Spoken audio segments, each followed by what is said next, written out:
Hello everybody, welcome back to episode 2 of the Familiar Sound podcast. We've got a pretty packed episode today. I've got quite a few topics that I want to talk about. I will tell you them right now, written down on my phone I have. I'm going to be talking about my new EP, which just came out, an instrumental EP that I will talk very briefly about to plug myself. Not in a weird way, don't make it creepy. And then I decided I am going to briefly talk about Dragon Ball Super as well, because I saw the movie, I finally formulated my opinion on it, and I think it's time to talk about it. The end so far, the Slipknot album, somebody on Reddit who has bought a German magazine has translated an early kind of review, track by track, short analysis, and we're going to be looking into that as well. The Use This Gospel remix that just came out today on DJ Khaled's album. Not a big fan of DJ Khaled, but it's a Kanye West and Eminem collaboration produced by Dr. Dre, and how that was slightly underwhelming, to be honest. House of the Dragon as well, episode 1, because when I'm recording this, episode 2 has not quite come out yet.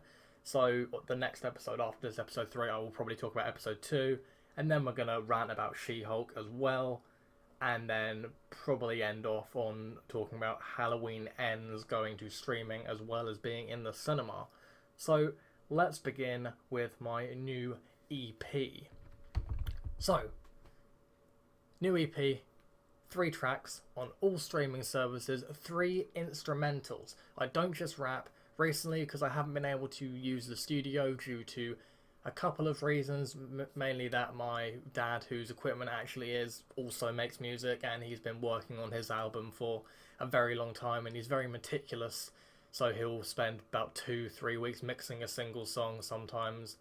So I've just kind of been waiting. I've got a whole album of rap songs ready to record, but I haven't been able to record any of them, so I've been learning to produce, and since the beginning of this year I have put out 3 previous instrumental projects, all of them with a concept, and this one was sort of like a little, I don't want to say throwaway, but just 3 extra songs I made while I've been unemployed.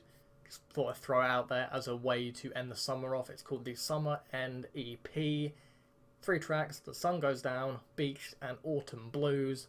I'll put the link in the description. The thumbnail of this video will also have the name of my Spotify on there if you want to go and listen to it. Nothing else to say on the matter. Let's get into the actual topics of today's video. Dragon Ball Super, Superhero, is quite a weird entity of a movie. The way the animation looks, they have gone for purely CGI rather than just mixing CGI in with hand-drawn stuff this time around. It was a weird change of pace. For the most part, I think it looks pretty good. There are a couple of times, especially towards the beginning, where it really doesn't look that good.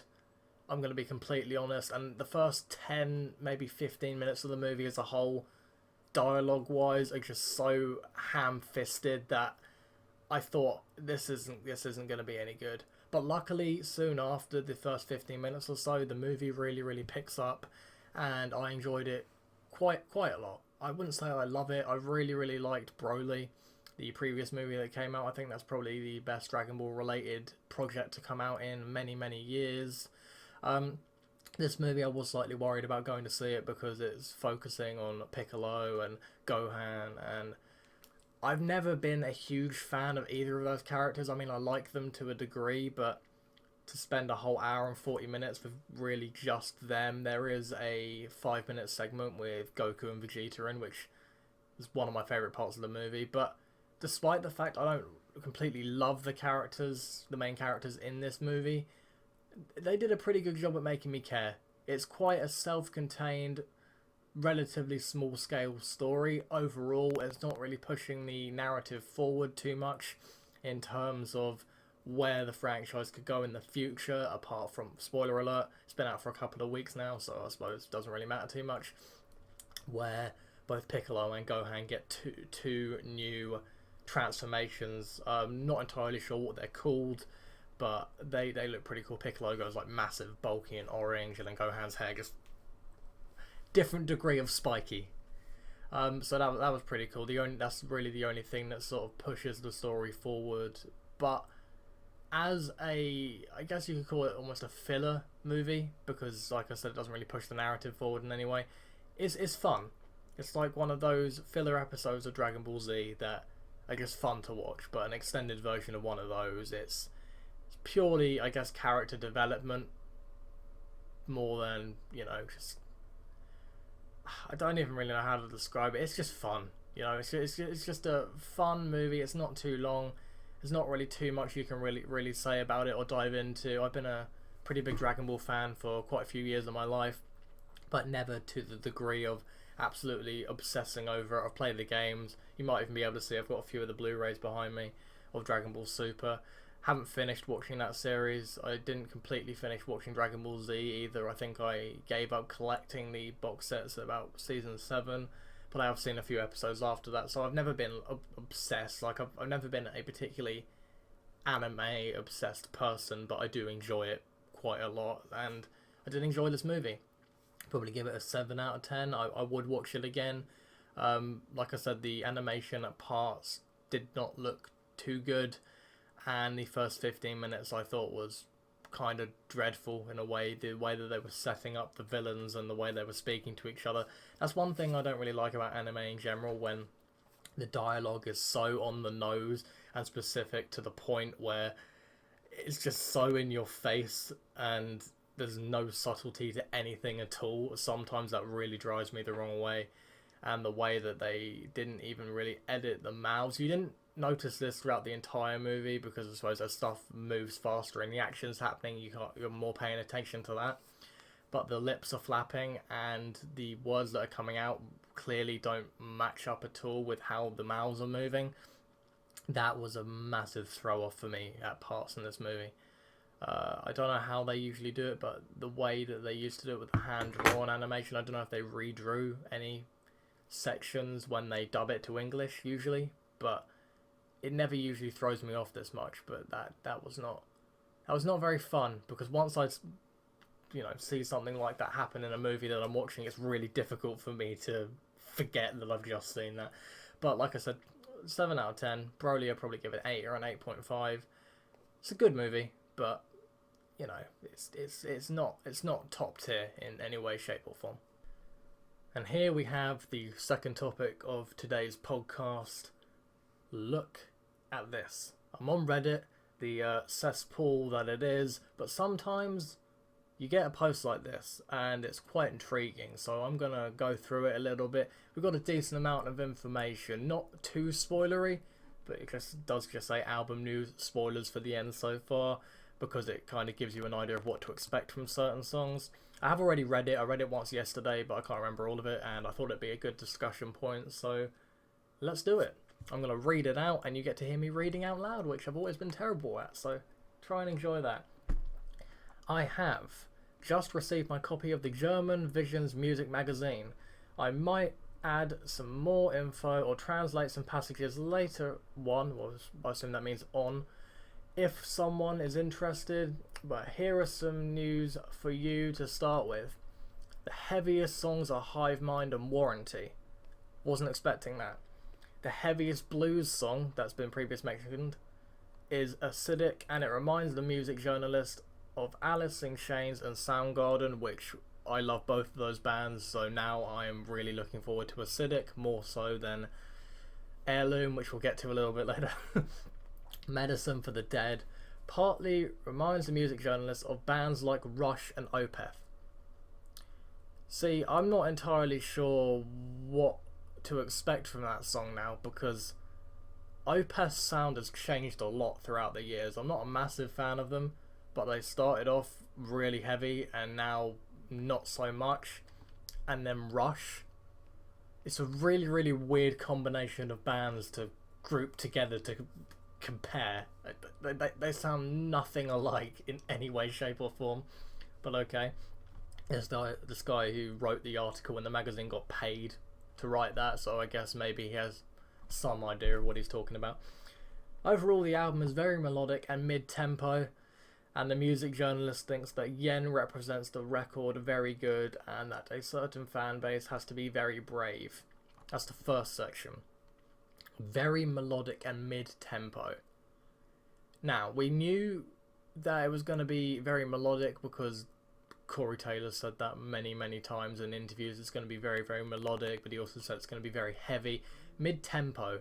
I'm curious what the journalist means by that, because to me, mid-tempo means there's not going to be many songs that are really sort of in your face and fast. It's going to be a little bit more slow and, I guess, creepy, building up the atmosphere, rather than songs such as People Equal Shit, or even to a degree The Dying song that came out. That's more of a traditional Slipknot banger. So mid-tempo, that does make me worry a little bit, because I don't want them to, basically have 3 or 4 really quite heavy songs on the album and the rest of it to sound like All Hope Is Gone, because I don't like All Hope Is Gone very much. I think it's okay, but there's some very, very boring songs in the middle there for me personally, and I suppose that album is still quite heavy, but the songs aren't very good, and the melodic parts on some of those songs I really am not a fan of, especially the bonus tracks like Child of Burning Time. I hate that song. I really don't like that one at all. Yeah, so I'm slightly worried about the whole mid-tempo conversation at the moment, but there is more information down here to get into, and further down as well, as he replies to certain comments as well. So, okay, here's some more info. 2 quotes for you translated. Let's do this. Thank you, Reddit man. A record that works like a radio play is an aspect that Slipknot have mostly only tried at song length on previous albums, which then often garner the most critical praise. Okay, that's good. Critical praise is what we want, because critical praise happened with their previous album, We Are Not Your Kind, and I love that album, so that's brought me back a little bit. On We Are Not Your Kind, for example, the song Spiders stood out in a similar way. Here, on the other hand, the suspense is to be kept at full distance. A schematic diagram of the album would probably amount to a pyramid-shaped structure, with the heaviest songs Hive Mind and Warranty in the middle. They are also equipped with a more expansive instrumental arsenal, which is probably largely due to the... Innovative.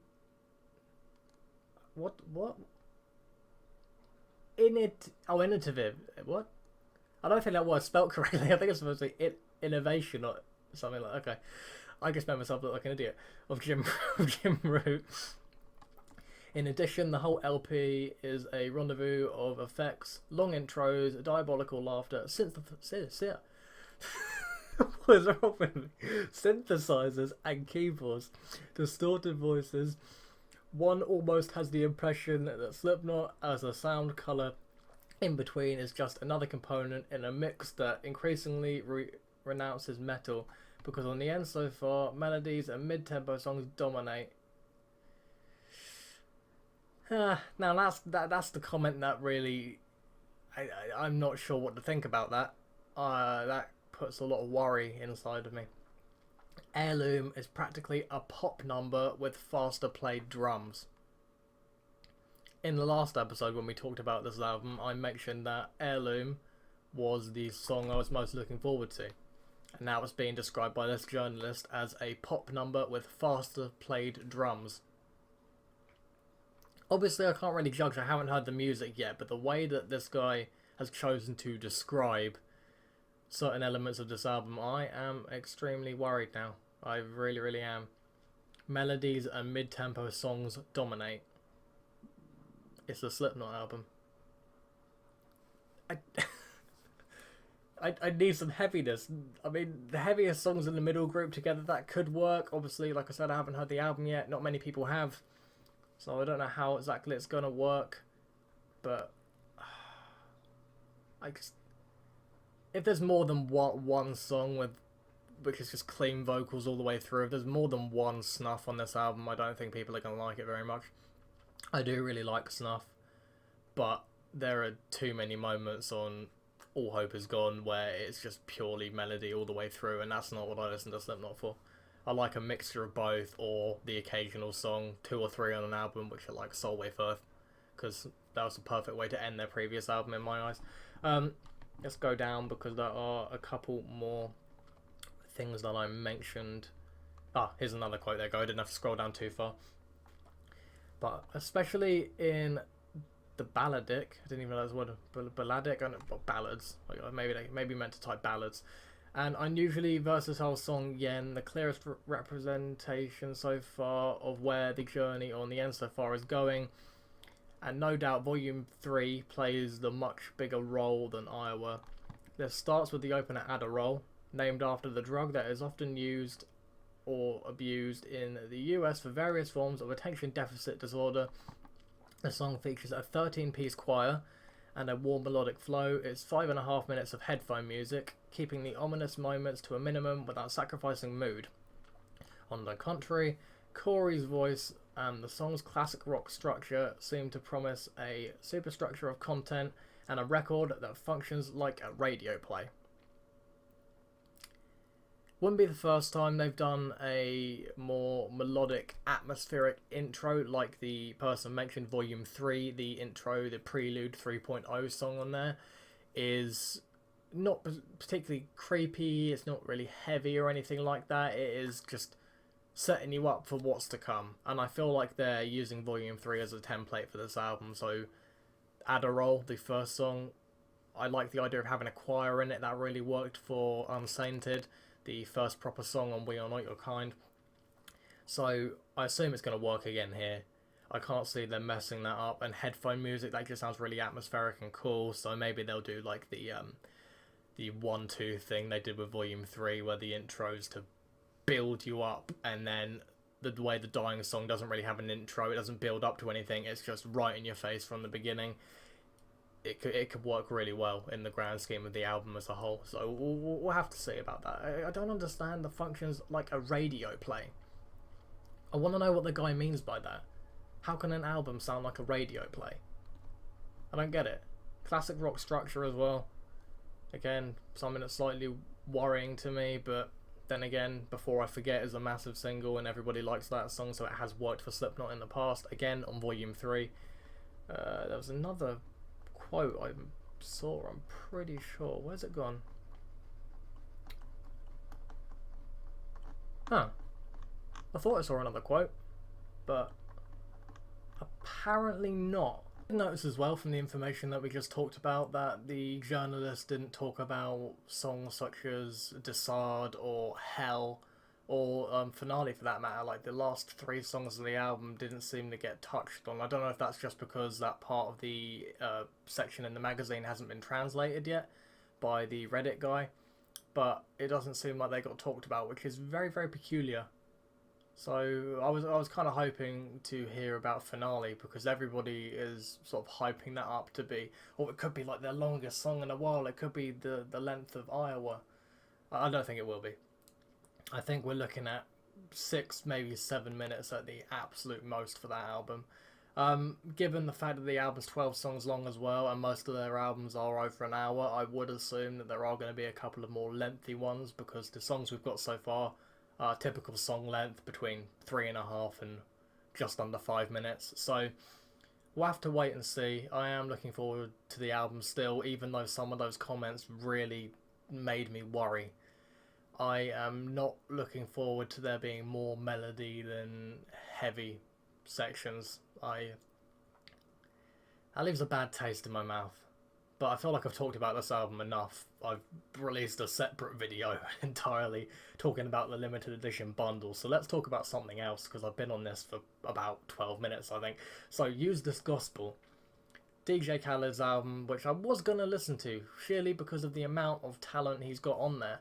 But it looks like everyone's hating the album. And usually when it's overwhelmingly negative, I don't bother listening to something, just because I don't want to waste like an hour of my time on something that is universally disliked. But I was looking forward to Use This Gospel remix, because it got announced about 2 years ago that Eminem recorded a Dr. Dre remix of Kanye West's Use This Gospel song. So now that it's actually out, it's not at all what I think anyone was expecting. The beat sounds really good. I will give Dr. Dre that. I really, really like the instrumental on it. Kanye West's chorus, the singing is, it's Kanye West singing. It's never been particularly good, but it is serviceable. and then Eminem's verse, because the way the song's structured is really bizarre to me. It's marked as a collaboration, but Kanye has the two hooks, and then Eminem has a minute and a half verse in the middle. Then Kanye West doesn't even have a verse on this song. It's just very, very peculiar. I don't really understand what the thought process was. It is a remix to a degree, but Kanye West didn't record anything new for it, or even leave an old verse on there. It's basically a glorified Eminem song with a Kanye West chorus, which I don't think is what anyone wanted or expected. That being said, Eminem's verse it's pretty good. I saw some people complain about the flows.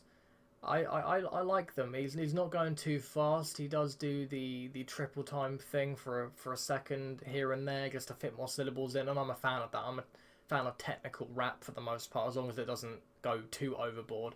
So I did enjoy the flow of the verse quite a lot. It reminded me of a similar flow that he used on the Nicki Minaj song in 2018 called Majesty. Similar flow to that. My problem with the verse comes with the mixing of the thing and the song as a whole. The mixing on this thing is not very good. It's really not. So the beat drowns out Kanye West's voice in the chorus a little bit, and then Eminem's voice is like louder than everything else on the entire song, and it doesn't work as a mix. So I'm really sort of divided on this song. I was hoping for it to be something a lot better than what it actually was. Eminem's verse is pretty good. It's not one of my favourite verses by him. I do enjoy the fact that he didn't swear in this verse either. I mean, I like swearing a lot, but the fact that Kanye West managed to get Eminem on a song and be like, right, nobody else is swearing on this album, you're sure as hell not as well, and then Eminem rhyming words together and not using any expletives in the verse, which is kind of outside of his wheelhouse, because there's not many times that he goes into a song and doesn't fuck everyone up, quite literally. So it was interesting to hear that. Again, I'm just kind of disappointed by it. I'm more looking forward to listening to the new Xid album that's just come out as well, which I'll probably be doing later on, and then I can talk about it next week. This is one of those topics where I'm not going to dive too in depth into the song, because I've only listened to it twice, and the second time I didn't enjoy it as much as the first time even. I don't know if I'm going to really return to this song very much, for as much hype over the last 2 years that's been built up for this song. It's one of those disappointing releases, and I think a lot of people are feeling the same way just from what I've seen online about the album as a whole. People seem to be agreeing with me that Eminem's verse is pretty good, but the song as a whole has a lot of issues, which is quite sad. But you win some, you lose some. This year has not been a great year for Eminem features. The feature he did on the Corday song, Parables, the remix of that was awful. Oh, he is my favourite rapper, but that verse was terrible. The mixing on that was awful. The double entendres and even the flow to a degree on that was not good either. What other features has he done this year? I can't actually remember. I think there's been a couple, but I can't remember them. So I'm not going to talk about them because I can't remember. House of the Dragon has gotten off to a pretty great start. It seems that most people are on the same side with it as well. It seems like pretty much everybody is enjoying it who has taken time out of their day to watch it. There's a lot of people online who are saying they're not going to bother simply because of certain elements that they deem to be too woke, like the fact that there's a black man in it, and there's a non-binary person in it, which each to their own. I'm fine with that as long as I don't try and force any agendas down people's throats, which it doesn't look like they're going to do. I've seen a couple of articles as well about it saying that it's feminist propaganda, which again I don't see. The plot of the first episode sort of revolves around finding a new heir to the throne, and sort of the beef internally between the family, between Matt Smith's character and another character who Molly Atok? I think that's the actress's name, her character as well, and sort of how the family dynamic works. It's not pushing an agenda at all. I feel like the people who are complaining about stuff like that haven't actually watched the show. They're just fearful that they're going to get something shoved down their throats, which, if they do start playing that card and putting in all the identity politics and really pushing it, I will stop watching the show as well, because I hate it when shows do stuff like that. But for the time being, in the first episode, they have not done that at all, which I really appreciate.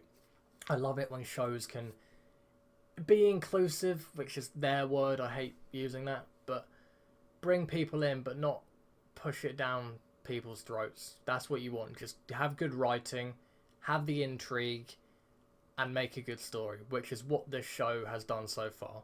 The intrigue is there, the political intrigue is back, which is very, very good, because in the last season, maybe season and a half of Game of Thrones, that went really downhill along with the rest of the show. It just seems like the writers and creators of this spin-off know for a fact that people hated the last season of Game of Thrones and are trying their best to rectify it with, like I said, all the political intrigue that was there before, the family dynamic, and the way that nobody's really a good person in this world.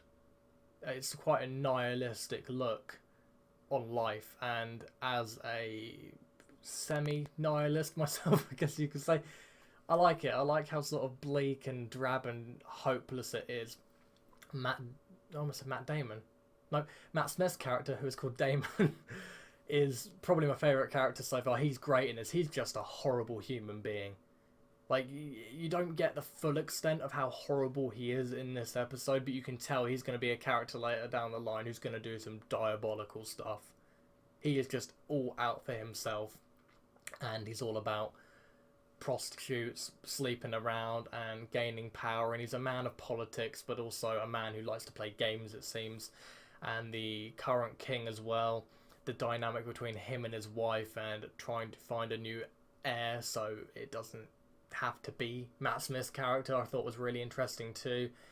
And the way that, I don't know, well, I suppose I can spoil it again because it's been out for a week, but the way that he decides to let the doctors cut open his wife to get the baby out, and she dies, and then so does the baby. I thought that was really, really harrowing and dark, and I fucking loved it, to be perfectly honest with you. Not because a baby died, that's horrible, but how you kind of expect it to go one way. You expect Matt Smith's character to get pissed off at the fact that there's going to be a baby, he's going to be the next heir instead of him, and the baby dies, and then he's off celebrating about it, and then he gets confronted by his brother, who is the king, and their whole dynamic there.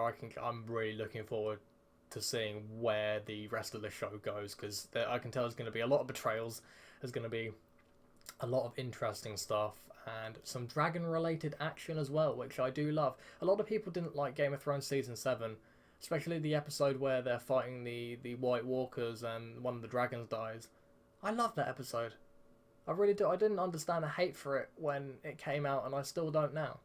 So I'm looking forward to seeing some more dragon related content, and the way that this family will eventually, I guess, fall apart. So that's going to be very, very interesting to see as well. One episode, so we don't have an awful lot to go on. We've only got an hour of content. There's a couple of brutal moments in this episode as well. There's one where Damon, Matt Smith's character, once again, he's like the only character name I can remember for the most part, so that's why I'm mentioning him the most, and he is currently my favourite character in this show. Goes into the local village, I guess it is, and one of his guys literally pulls up a guy's clothes and chops his dick off. I was like, what the fuck is this? And then the aforementioned cutting open of the king's wife, that was quite brutal as well. The practical effects in this show are brutal as hell. Like, I almost had to look away. I'm usually alright with gore, but watching a woman get her stomach and her inside sort of ripped open and then pulling a baby, that was pretty gross. But gross in a good way, because I like it that they're not using CGI for stuff like that. They're using CGI for some of the landscapes and the green screen and the dragons, but they're not relying on it for the gore as much, which I really, really appreciate, because practical effects look better than CGI. And that's a lesson that a lot of shows and a lot of movies need to learn pretty quickly. So House of the Dragons episode 1, I'm going to be giving an 8.5 out of 10, because I really enjoy it. Not completely in love with it yet, because I assume it will get better as it goes along. Kind of like how Game of Thrones did the first 5, or well, for me actually the first 7 seasons I think are incredible, and then season 8 was terrible. So maybe it'll be like Game of Thrones, where about season 3 or 4 there'll be a massive peak and everyone will be on the same page completely about it, and hopefully they'll draw in more views, because I don't want this show to get cancelled. I really don't. As long as they don't push an agenda down people's throats and they stick to what they've set up in this first episode, people, I think, are going to be happy. They might not love the more nihilistic views and way that the show seems to be presented, but for those of us who enjoy stuff like that, check out House of the Dragon, because it's really good. And now we've come to the section that everyone is looking forward to. She-Hulk, Attorney at Bore. Episode 1 was trash. Episode 2 was trash. Am I going to continue? Again, I don't know. Episode 1, actually, to its credit, had something going on in it. It was setting up a story. Episode 2, absolutely nothing happens. Yeah, there was no point this episode even existing. It's not funny. I did not chuckle once. I watched a couple of reactions and reviews on YouTube, and a couple of people did laugh out loud at some parts, and I don't really understand why. You've got Jennifer Walters showing up as She-Hulk in a bar, and then in the law office, and then she goes to visit Abomination for like 3 minutes, and they have a nice little conversation. Apart from that, nothing of note really happens in this episode. It's completely pointless. They set up something with Hulk where he's in the Sakaar ship and that's where he's going. He's flying away. I don't know whether or not the rest of that story will be told in She-Hulk, or if he's just gone from the show now. But it's one of those shows so far which I don't really know who it's for. Because episode 1 at least had part of a story to it. Episode 2, even though it does in a way move the plot forward, but not enough in an episode to the point where I feel like it's worth watching. And like I said, it's primarily meant to be a comedy first, and I did not laugh once. Again, it's another episode that's not for me. I don't find it funny when she's drinking in a bar as She-Hulk, and because she can't get drunk she's fine, and then somebody tells her to be serious, and then she transforms back into Jen and then collapses on the floor. It's just not funny. It's not. I don't understand how people are enjoying this. Each to their own and all that, but I don't like it. It's nothing about this show is good to me. Nothing at all. Again, I don't know when Daredevil's going to show up, but that's all I care about now. I care about seeing how they're going to ruin Daredevil, because now I'm 2 episodes into this show and I'm pretty sure they are going to screw it up. And what the head writers have come out and said as well about exploring Matt Murdock's more fun side. Don't do it. If he's making MCU level humor that's like the rest of this show, I am not looking forward to that. This is going to be a pretty short segment, but that's only because nothing happened in this episode. Nothing noteworthy happened in this episode. On a laptop, or when they're looking at the news, there's a reference to Wolverine. There you go. Little Easter egg for you. There's a reference to the Eternals, which is the only MCU movie I haven't seen, because apparently it's dog shit, so I didn't bother. Nothing else noteworthy in this episode. At all. It's just a fucking barrel filled with terrible writing, okay acting, awful special effects, and it needs to stop. There's 7 more episodes of this left. And I feel like by the end, the way the viewership is going, because it's plummeting every episode so far. Keep in mind, there's only been 2 episodes. It's already fallen since episode 1 quite a bit. By the end of this show, if it doesn't get any better, you're not going to have any viewers left. You're going to end up losing money and losing people's attention on this. People have had enough of Marvel Phase 4. Disney, sort your shit out, because the stuff you've been putting out recently is fucking terrible. Now I'm going to end this episode off on a topic that I found quite interesting. It's not a particularly in-depth topic. It's not going to be as long as some of the previous segments. It might be a little bit longer than the She-Hulk one, because like I said, absolutely nothing happened in that episode that was worth mentioning, so why should I waste more time talking about it than the writers did actually putting it together? But But Halloween Ends is coming out on Peacock and in the cinema on the same day. They did the same with Halloween Kills, but that was still kind of when people gave a shit about COVID. And now they're doing it again, which is really confusing to me and a lot of other people. I thought this would be a good talking point. I will just give you a bit of background as well. I have not liked really any of the Halloween movies, besides the first one. The first one's a classic. Everyone who's into horror knows that. The 2018 one I thought was okay. Didn't particularly like it too much. Halloween Kills. Now that was a fun story. So we got it. Me and my mum watched it. We were incredibly drunk when we watched it, so maybe that hindered my viewing experience a little bit, but we both thought it was terrible. I think that is one of the worst horror movies I've seen in recent memory. I didn't like it at all. Some of the kills were okay. I remember the one kill that stood out to me the most was the woman who tries to shoot Michael, and he like kicks the car door into her face and smacks her hand and she shoots herself in the face. If you're drunk and you see that happen, there's no way in hell you're not bursting out laughing. But I remember it being incredibly stupid. How there's that guy in a hospital and everyone thinks that he's Michael, even though he's nowhere near as tall or as bulky or he doesn't look anything like Michael, and he ends up flying out a window and dies. Just stuff like that I thought was incredibly dumb. Halloween Ends, however, though, I don't understand why they've decided to release it on streaming as well as cinema, because it's a Halloween movie. These movies typically do quite well money-wise, because it's a established franchise, and quite a few people have enjoyed this sort of sequel trilogy, I guess, of sorts. Not everyone, like me, but it's one of those things where I feel like they might lose more money than they're intending to. It's not a good sign, because when the pandemic is essentially over, I mean, obviously people are still getting COVID and some people are still worried about it, but we've got vaccines. Most people seem to be just moving on with their lives and trying to make the best of them, despite the fact that COVID is going to come back around and get us occasionally. I don't understand why, when people are getting back into the swing of things, companies are doing this. It just, to me, shows that maybe they don't have any faith in the movie, which should be quite worrying to fans, because it's already been said that, oh, this movie might piss off some Halloween fans, and now they've done this, which just kind of adds to theory that maybe they're scared that people are going to absolutely hate this movie. So stay at home and watch it is an option, because maybe they think not many people are going to want to watch it because it's trash.